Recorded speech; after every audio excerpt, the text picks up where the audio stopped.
This is All Ships Follow Me by Mieke Eerkens. Epilogue. Last chapter. Epilogue. As there are neuroses and dysfunctions I have inherited from my family's war, there are also gifts. I grew up in the United States, a country that has seen very few wars on home soil, and none since the Civil War. The wars we tend to be most aware of this country: WW2, World War II, Korea, Vietnam, Iraq, Afghanistan, live mainly as second-hand knowledge if we are not in the active military, shaped by our history books and media and imaginations. Americans tend to prefer clean, categorical narratives about war. They prefer conflicts with clear victims and perpetrators, examples of good and evil. Having grown up with my parents, I understand the narratives don't often fall neatly into that formula. My father was a colonist, part of a system of colonism that his father and his father's father were a part of. Those in academia and elsewhere tell me that was a colonist. He is the oppressor, and that therefore his claims to victimhood are null and void, because they defy the conventional dichotomy. Critiques by peers of my past, writing that mention my father's war experiences as a Dutch colonist, invariably included several notes in the vein. I am often forced to justify his entitlement to a voice at all, pushing me back into a dichotomy I want to avoid. When I say that my father's Indonesian babu cared about him and that he cared about her, it is problematic because of colonial relationship, but still inconvenient as it is to not acknowledge this is the true thing. We are talking about real people and their relationships, not simply the dynamics of systematic power structures. It was also true that my father's Dongos, Suwardio, was upset when the family was taken away by the Japanese, and that he followed them to Semarang and lived outside of their internment camp, waiting for the release. In the history books, when the war ended, the Indonesian people revolted and won independence, my father says now. But all Indonesians weren't the same. There were Indonesians who weren't happy at all when the Japanese invaded during World War II and took power from the Dutch. It wasn't a simple question of good and bad, it was a mixture.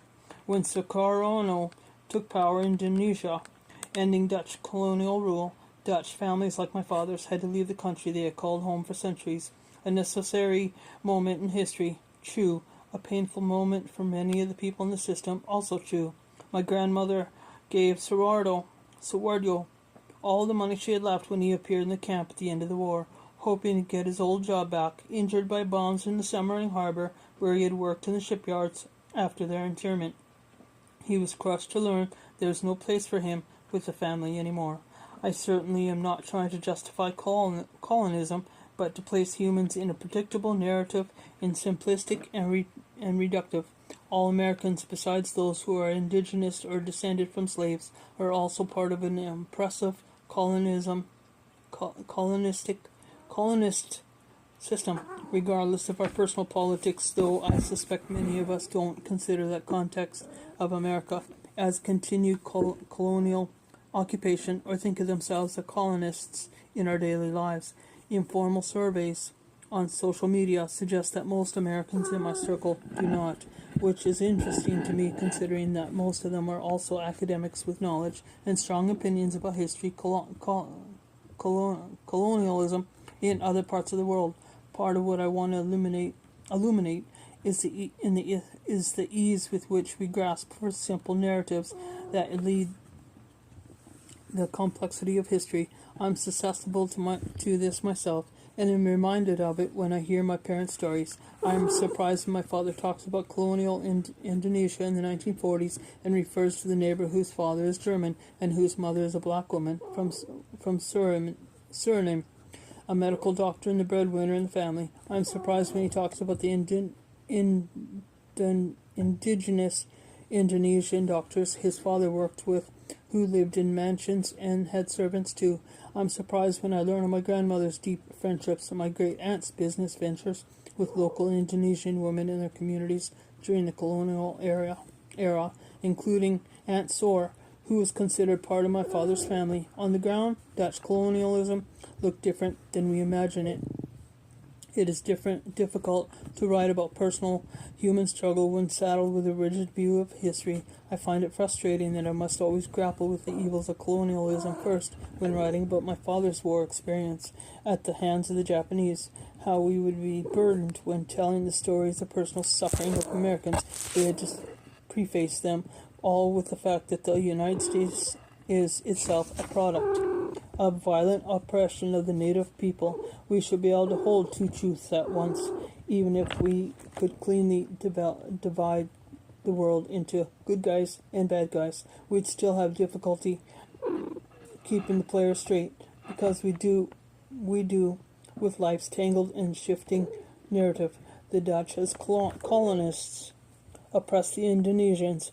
The Japanese arrive with Koreans they have oppressed and imprisoned and brutalized the Dutch. The Japanese are initially seen as liberators of the Indonesians, but soon the Indonesians realize that being oppressed by the Japanese as well and turn against them.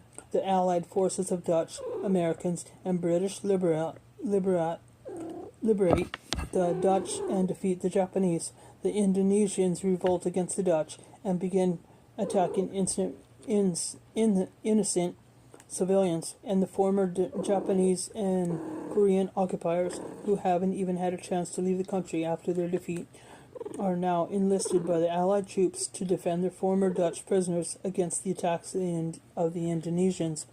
The roles of villain and victim change places so often it's dizzying. War lives in the human experience in the personnel, where in the collective narrative do I place German soldiers hiding their enemies beneath their train seats and feeding them their own lunch? Where do I place a Korean officer dragging a piano out of hiding on Christmas and allowing his prisoners to play it? A Japanese officer crouching next to a homesick child in a prison camp and telling that he's homesick too, and that they both need to stay strong to get through the war. Nazi sympathizers being beaten, tortured, shaved bald, and their children left on the street by the people supposedly on the right side of the conflict. Dutch citizens condemning the Holocaust but snatching up their Jewish neighbors' possessions and homes for a bargain price when they are taken away to the concentration camps. My grandfather was a Nazi sympathizer, the great shame of the family. My cousin could not share this fact with his wife's family because they'd hold it against him. For decades after the war, her parents refused to serve Germans in their victory. For a long time, I internalized the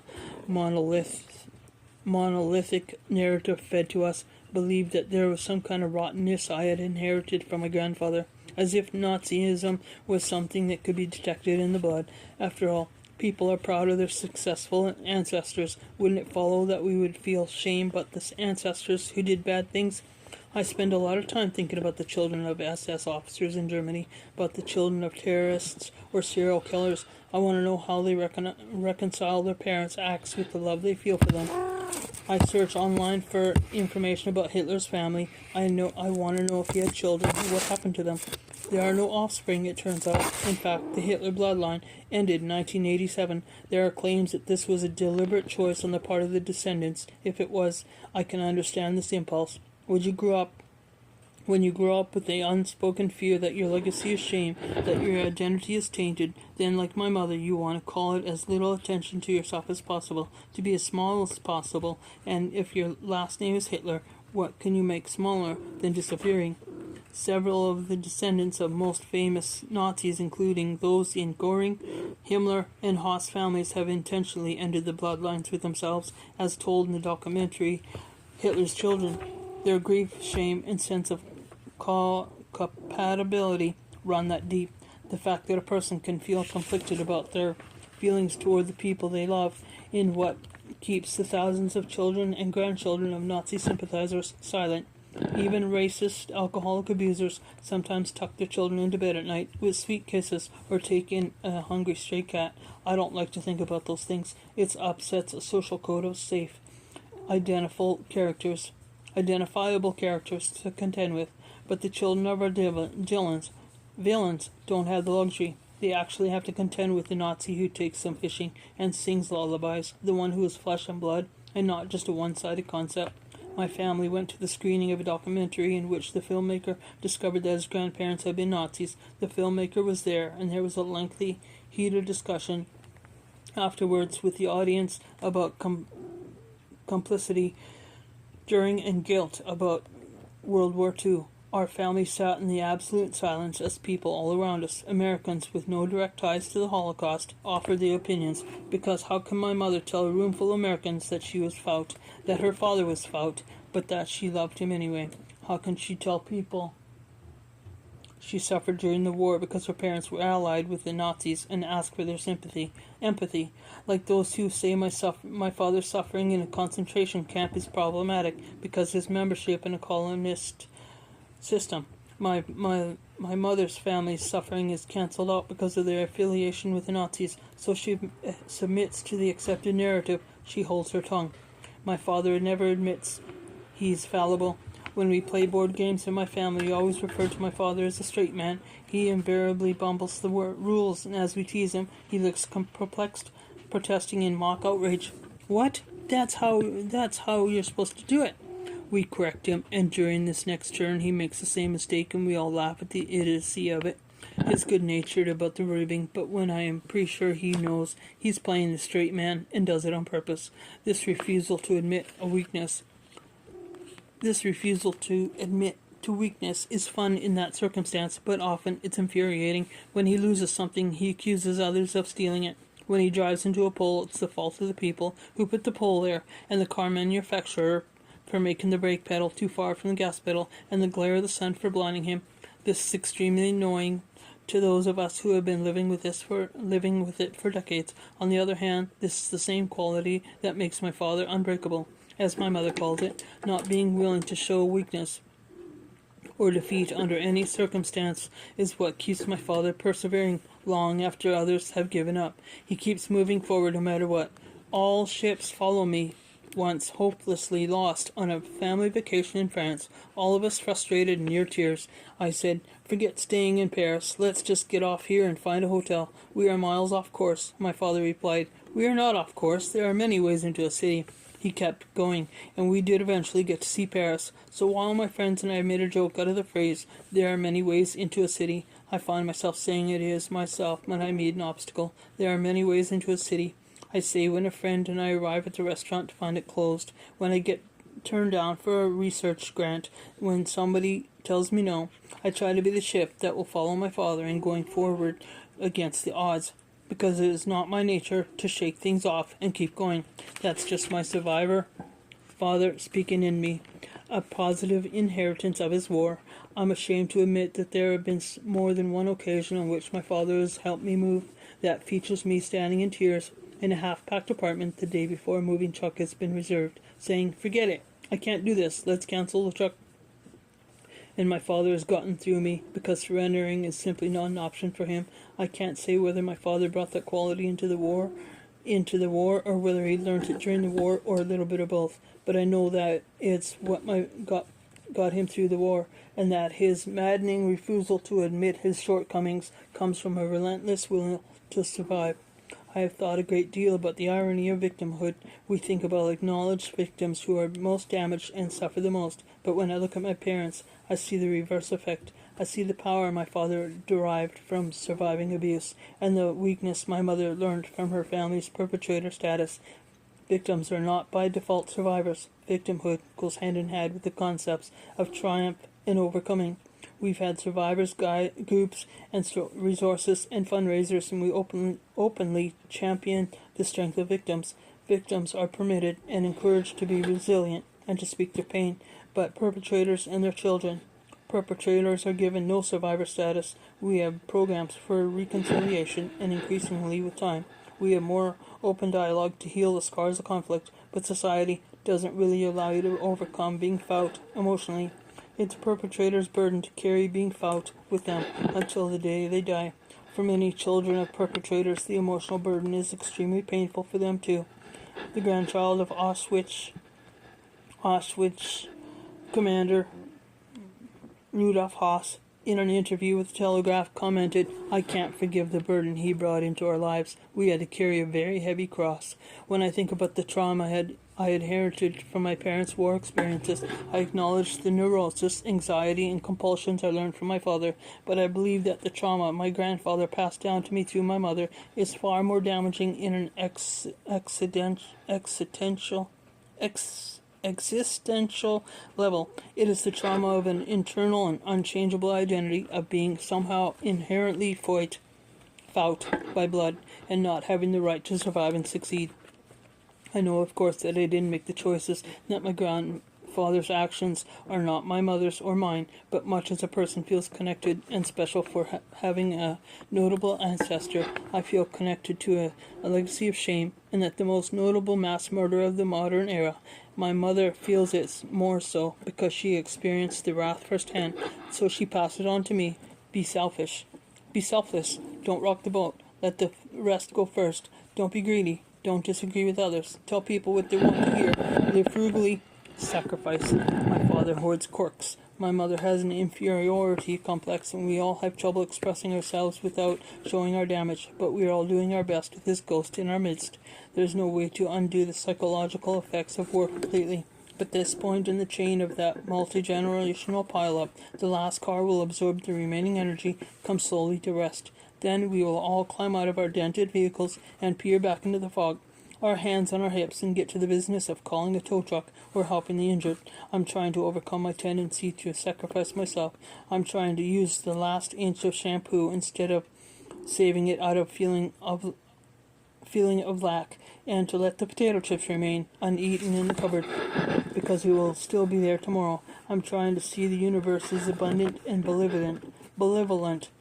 I'm working to create a sense of home. One of the great frustrations of writing this book has been the discovery that the narrative, as I come to understand it, keeps shifting. My parents correct me about things I misinterpreted. New information comes to light that challenges my previous assumptions, and I've learned that my understanding of the past is wholly subjective, no matter how much I research. However, the more the ghost takes shape for me, the more I can see its movements, and being able to see it has always been the main problem for me. So that's where that comes from.